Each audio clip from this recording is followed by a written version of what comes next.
भाई जिंदाबाद है। चंद्रशेखर आज़ाद जी के पास खबर पहुंचती है तो प्रशासन अपने आप दौड़ती भागती है। हमारे पूर्व में साथी थे, सबका साथ रहेगा। और जो नए हमारे साथी जो काम करने के लिए इच्छुक हैं, जो सक्रिय रूप से समाज में बैठे हैं, समाज के लिए चल रहे हैं, मैं उनको जोड़ने का काम करूँगा। में मौजूद हैं हम लोग उत्तर प्रदेश के ज़िला महाराजगंज सदर अंबेडकर पार्क में, और हमारे साथ बात करने के लिए सूरज नायक जी हैं, जो एएसपी आज़ाद समाज पार्टी में विभिन्न पदों पे रहे हैं। अभी हाल ही में इनको जिला अध्यक्ष का पद दिया गया है और कार्यकारिणी विस्तार करने का एक जिम्मेदारी दिया गया है। तो इनसे हम बात करते हैं इन सारे विषय पे। सर, सबसे पहले तो रहस्य न्यूज़ में आपका बहुत बहुत स्वागत है। बहुत बहुत धन्यवाद आपका। क्या नाम है सर और क्या परिचय है आपका? मेरा नाम सूरज नायक है। मैं फ़िलहाल इस समय भीम आर्मी का जिला अध्यक्ष हूँ। 2 महीने हुए मुझे बनाए गए हुए। और एएसपी आज़ाद समाज पार्टी में आप किस पद पे और क्या किस पद पे रह चुके हैं? नहीं, पार्टी से मैं नहीं रहा हूँ, लेकिन संगठन में मैं 2018 से 2022 तक भीम आर्मी में जी मैं जिला अध्यक्ष रहा हूँ, कार्यरत पे था। लेकिन 1 साल में बैक रहा हूँ। फिर मुझे 16 दिसंबर को फिर जिला अध्यक्ष बनाया गया भीम आर्मी से। जिला अध्यक्ष आपको दोबारा बनाया गया है जी। क्या प्राथमिकताएं आपकी होने वाली हैं? सबसे पहले प्राथमिकता हमारी है कि भाई जी का आदेश है कि जो कार्यकारिणी पहले उसको गठन करिए। गठन के साथ साथ, क्योंकि जब हम संगठन से जुड़ते हैं तो हमारा समाज मजबूत होता है। तो ये जो विभिन्न घटनाएं घटती है उस पर हम लोग बुलंदी से आवाज़ उठाया जा सके और उस आवाज़ को मजबूत किया जा सके। आप लगातार देख रहे हैं, अभी हाल ही में एक मामला हुआ है बृजमनगंज थाना अंतर्गत में, जहां पर एक दलित परिवार का लड़का था, कहीं जा रहा था, ज़मीनी विवाद में ही कुछ दबंगों ने उसका हत्या कर दिया चाकू से गोद कर। आप इसको किस नज़रिए से देखते हैं? ये देखिए, फरिंदा जो विधानसभा है, मैं ये कई बार देख चुका हूँ। अगर 1-2 महीने पहले अगर जाएंगे तो एक भाई हमारा था जिसका नाम सोहन था, उसको भी फांसी लगा के मार दिया गया।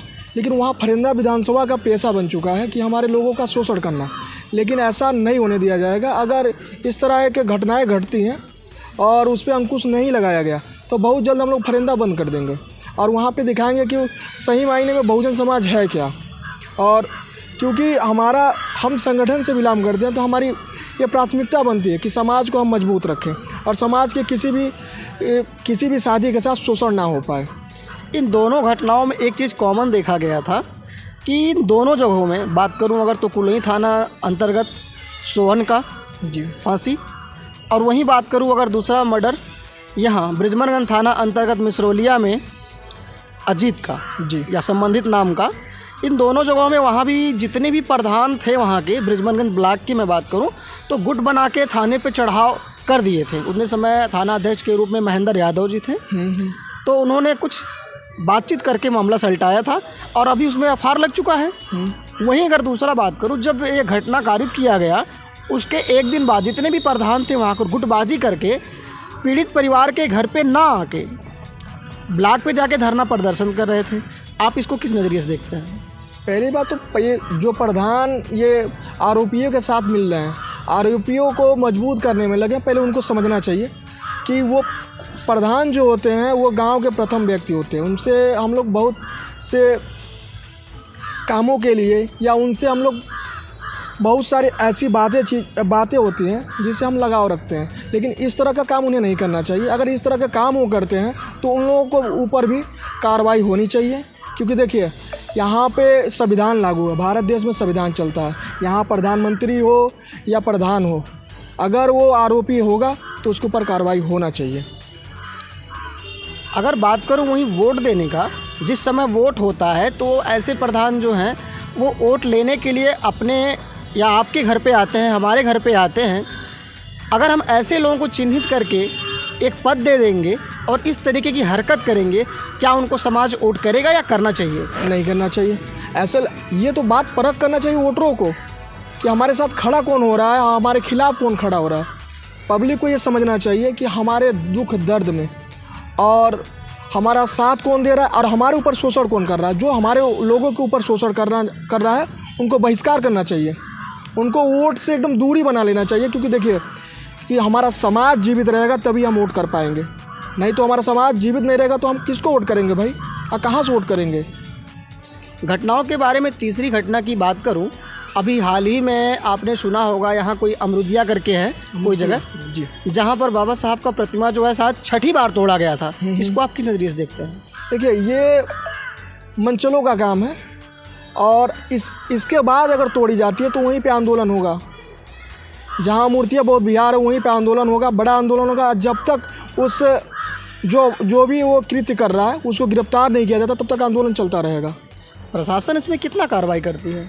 प्रशासन का काम ये होता है कि अगर क्षतिग्रस्त हो जाता है वो जाके काम उसको बनवा के फिर चले जाते हैं। ना कि अभी तक किसी को गिरफ्तार किया गया, ना किसी को बैठाया गया अभी तक। लेकिन एक चीज़ और देखा जाता है कि एप्लीकेशन जो सूचना दिया जाता है थाने पे अभी तक अज्ञात नहीं दिया गया है। अज्ञात नहीं। लेकिन जिस दिन पता चला, लोगों प्रशासन को पता करना चाहिए कि वहाँ पे ये कृत्य कर कौन रहा है। प्रशासन अगर उसको एक बार भी गंभीरता से ले ले तो वो पकड़ा जाएगा, गिरफ्तार हो जाएगा। कहने का मतलब प्रशासन गंभीरता से इसको नहीं लेता है। नहीं, गंभीरता से लेता तो ये क्यों होना पड़ता, छठी बार क्यों टूटता। और वहीं चौथी घटना की बात करूं तो श्यामदौरमा थाना अंतर्गत एक गांव है जहां अभी हाल ही में जिस दिन मर्डर हुआ उसके एक दिन आसपास में ही बाबा साहब का प्रतिमा तोड़ा गया। हालांकि कुछ सम्मानित व्यक्तियों द्वारा बना दिया गया। ऐसा क्यों हो रहा है बार बार? देखिए, ये जो विचार है ना, ये विचार बढ़ता जा रहा है। अंबेडकर के विचार वाले बहुत तेज़ी से विचारों को फैला रहे हैं और जहाँ विचार फैलते हैं वहाँ जागरूकता आती है। जागरूकता आती है तो ये लोग सोच रहे हैं कि जागरूकता को ख़त्म कर मूर्ति तोड़े जाएंगे तो जागरूकता ख़त्म हो जाएगी। ऐसा होने वाला नहीं है। आप एक मूर्ति तोड़े, 10 मूर्तियाँ तोड़े, ये कहिए और हम लोग की जागरूकता ख़त्म कर दे, यूनिटी को ख़त्म कर दे, तो ऐसा हो नहीं सकता। और रही बात मूर्तियाँ तोड़ने की, तो ये प्रशासन को की लिपापोती के कारण ये मूर्तियाँ टूट जाती है। नहीं तो अगर प्रशासन चाहे तो यहाँ से एक बच्चा कुछ नहीं कर सकता है। प्रशासन अगर उसमें जिस दिन गंभीरता से मामलाओं को ली उस दिन मूर्तियाँ नहीं टूटेंगी। अभी हाल ही में आपको जिला अध्यक्ष बनाया गया है, कार्यकारिणी विस्तार आप किस तरीके से करेंगे या पहले भी जो हुआ है उससे हटके आप किस तरीके से करने वाले हैं? देखिए, हमारी कार्यकारिणी जो हमारे पूर्व में साथी थे सबका साथ रहेगा और जो नए हमारे साथी जो काम करने के लिए इच्छुक हैं, जो सक्रिय रूप से समाज में बैठे हैं, समाज के लिए चल रहे हैं, मैं उनको जोड़ने का काम करूंगा। जो पहले के पूर्व के साथी थे कोशिश करूंगा सब लोग जुड़े, क्योंकि देखिए ये लड़ाई मेरी नहीं है। ये लड़ाई केवल चंद्रशेखर आज़ाद या भीम आर्मी की नहीं है। ये लड़ाई हर बहुजन समाज की है जो वंचित है, जो सही मायने में जात के आधार पे, जो सही मायने में एक वर्ग के आधार पे शोषण होता है। मैं उन शोषित लोगों को इकट्ठा करना चाहता हूँ। क्योंकि देखिए, यहाँ पे आपने कई मामलाओं का नाम लिया है, कई मामलाओं के बारे में बताया, लेकिन उसमें एक चीज़ कॉमन है, दलित। मैं ये कहता हूँ ना कि जो शोषित हैं वो इकट्ठा तो हो जाएं। बड़े बड़े धुरंधरों को हमने भागते देखा है। इन लोग जो सोचते हैं ना कि हमारा कुछ नहीं कर पाएंगे, जिस दिन शोषित वर्ग इकट्ठा हो गया, मैं बता रहा हूँ वो हमारे ऊपर शोषण करने की क्या, वो सोचने से भी डरेंगे। भीम आर्मी और आज़ाद समाज पार्टी बनाने का आवश्यकता क्या पड़ा?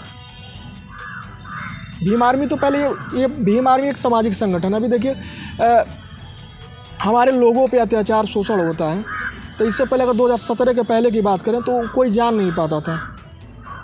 यूँ कहें तो सोशल मीडिया ना था, कोई जान नहीं पाता था। उस पर कभी भी ऐसा होता था कि हमारे लोगों का कार्रवाई नहीं होता था, उनका एप्लीकेशन दर्ज नहीं किया जाता था, उनका तहरीर नहीं लिया जाता था। आज भीम आर्मी के होने की वजह से कहीं ना कहीं हमारे बहुजन समाज के जो लोग हैं मजबूत फील करते हैं और कहते हैं कि हमारे ऊपर भी किसी का हाथ है, क्योंकि हमारे समाज को हमेशा कमज़ोर नज़रिए से देखा गया है। लेकिन भीम आर्मी के आने से देखिएगा, हर वो व्यक्ति जो दलित समुदाय से बिलोंग करता है, जो शोषित समाज से बिलोंग करता है, जो मजलूम है, वो अपने आप को मजबूत फील करता है। आपके द्वारा अगर ऐसी घटनाएं दोबारा दोहराई जाती हैं तो आपके संगठन के द्वारा या आपके पार्टी के द्वारा क्या कार्रवाई किया जाएगा अगर प्रशासन कुछ नहीं करती है तो?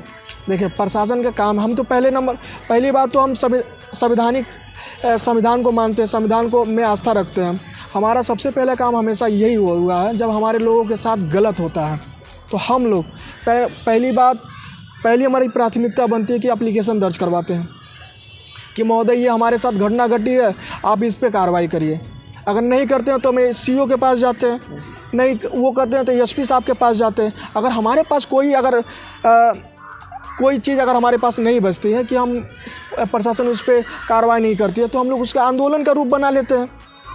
अगर उससे भी नहीं कुछ होता तो हमारे भाई जिंदाबाद हैं, चंद्रशेखर आज़ाद जी के पास खबर पहुंचती है तो प्रशासन अपने आप दौड़ती भागती है।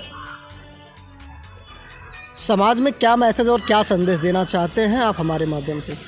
देखिए, मैं युवाओं से मैं कहना चाहता हूं कि देखिए, अगर आप लोग नहीं कुछ करेंगे तो हमारा आने वाला भविष्य एकदम कचड़े में पड़ जाएगा। आप लोग देख रहे हैं, इस समाज के लोग देख रहे हैं किस तरह से अजीत भाई की हत्या कर दी जाती है। बेचारा हमारा अजीत भाई अंडा खाने जाता है मेन चौराहे पे, मिसरौलिया के चौराहे पे, उन्हें चाकू भोंक के मार दिया जाता है। तो मैं उस समाज से कहना चाहता हूँ, देखो भाई, एक दूसरे का हाथ पकड़ो ताकि किसी तीसरे का पाँव ना पकड़ना पड़े। समाज से जुड़िए, क्योंकि समाज मजबूत रहेगा तो हम मजबूत रहेंगे। चुनाव आ रहा है लोकसभा का, किस पार्टी की तरफ आप लोग जा रहे हैं? अभी तो कुछ नहीं कहा जा सकता, ऊपर से जो आदेश आएगा उसका पालन करेंगे। और कुछ कहना चाहेंगे हमारे दर्शकों से? मेरा तो यही संदेश है कि आप लोग कहीं भी रहें। मैं पहले भी बताया था कि गलत के खिलाफ आवाज़ उठाना हमारा प्रथम प्राथमिकता है, और जो साथी गलत के खिलाफ आवाज़ उठाता, मैं ये नहीं कहता हूँ कि वो भीम आर्मी से, बहुजन समाज में किसी भी संगठन से, किसी भी पार्टी से अगर वो गलत के खिलाफ आवाज़ उठाता है तो सूरज नायक उसके साथ खड़ा है और हमेशा खड़ा रहेगा। Thank you. तो ये थे बातचीत करने के लिए हमारे साथ सूरज नायक जी, जिनको अभी हाल ही में आज़ाद समाज पार्टी ASP से और भीम आर्मी से इनको जिला अध्यक्ष बनाया गया है। लगातार खबर देखने के लिए बने रहें रहस्य न्यूज़ के साथ।